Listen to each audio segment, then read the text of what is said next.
And one of the themes to just reinforce here that I find very novel with you is that you basically are saying the numbers don't tell the story. Whatever is being told to you today is not going to inform where we're going to be in a month or 2 months, or it's not even accurate to be able to describe what's going on right now.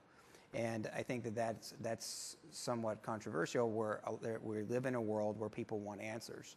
And to your point, which I think is very, very relevant, a lot of people won't say, is that there isn't necessarily a plan moving forward. You do have to be nimble and agile and learn from other people's mistakes. And one of the things you've said to me and said before is that there aren't a lot of people out here pointing out solutions. And since you're on the other end, and the solution arguably is to be playing in front of other people, spreading your music and whatnot and so forth, what do you see in regards to solutions that you'd like to share? Well, I think you have to somehow find a way to curate situations that bring discovery. Discovery is hugely important in music, but it's hugely important in the world anyways. Like, we just like things that we find. And we're surprised, and we enjoy them. They're new, too. And when something new hits you and it's good. And the thing about that research is it doesn't even deal with the fact that they cannot tell you they want something they don't know exists yet. Here's an example of why discovery is so important. What's the coolest thing about music? It's finding something new and telling all your friends about it. And what's the worst thing that happens? It's when you're successful and everybody knows about it. Now, all of a sudden, it's not cool anymore.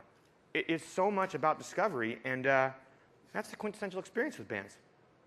People who discover stuff have a personal investment in you. This is the thing. If you can create something like this, you can create a personal investment. If you don't, you're really screwed, because things take interest and passion and curiosity to bring you in.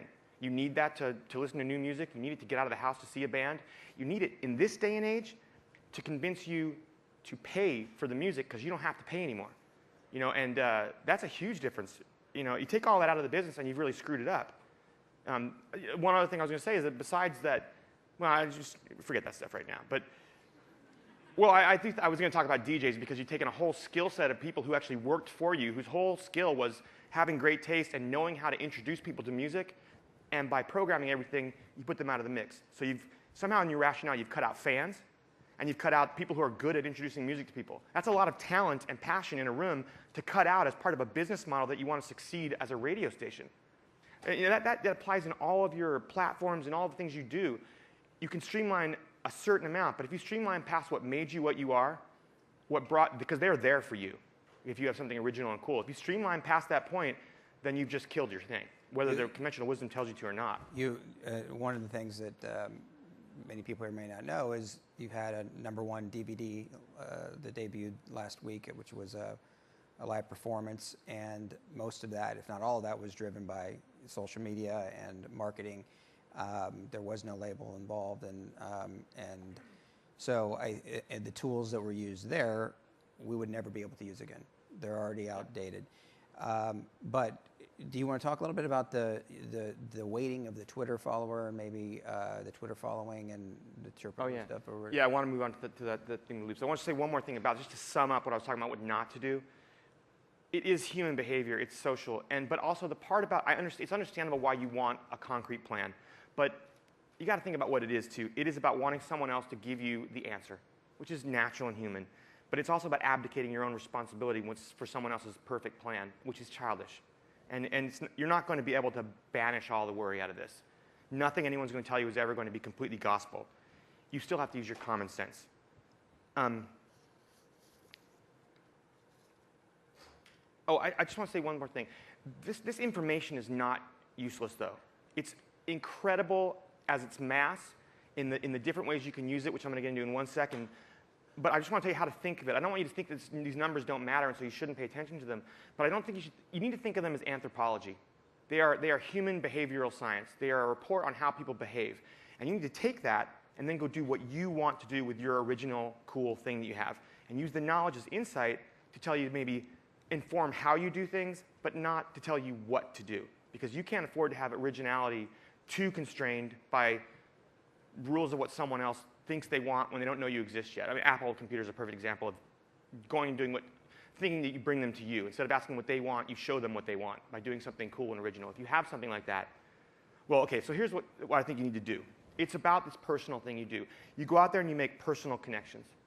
On the internet, that makes it's not inefficient here because everything pays off on a more to one thing. You know, you can't connect with everyone, but you have the means to interpret the data in front of you and choose how to make these informed connections. And that stuff spreads. And I'm going to list you a few ways that you can do it.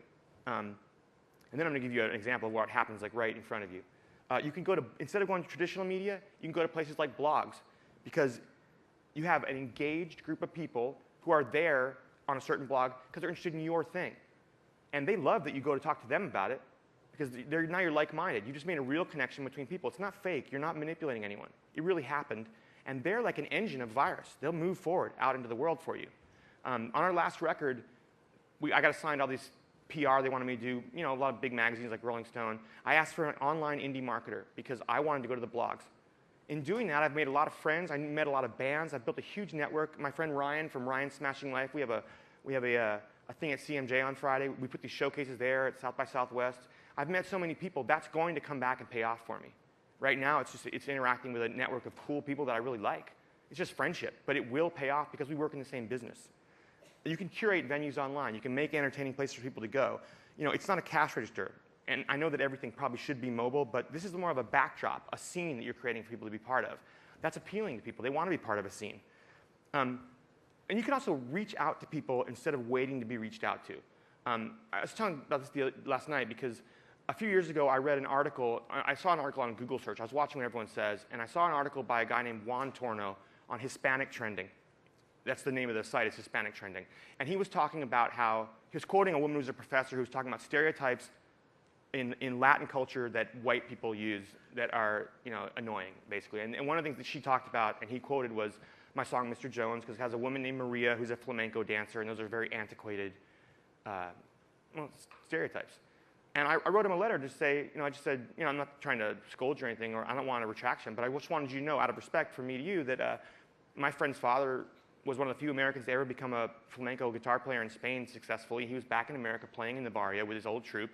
We were at a flamenco show. The flamenco dancer's name is Maria. It's just a story. Mr. Jones is just basically a true story about two guys in a flamenco bar. And, but I understood why he said that. So I mean, you know, just, if you wouldn't mind telling the woman as well, I just don't want her to think poorly of me.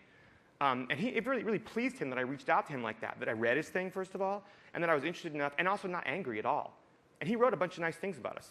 And it's a really, I don't know whether that'll pay off. At the time, I didn't think anything of it. It was just something I did, you know. But I'm going to tell you some other things.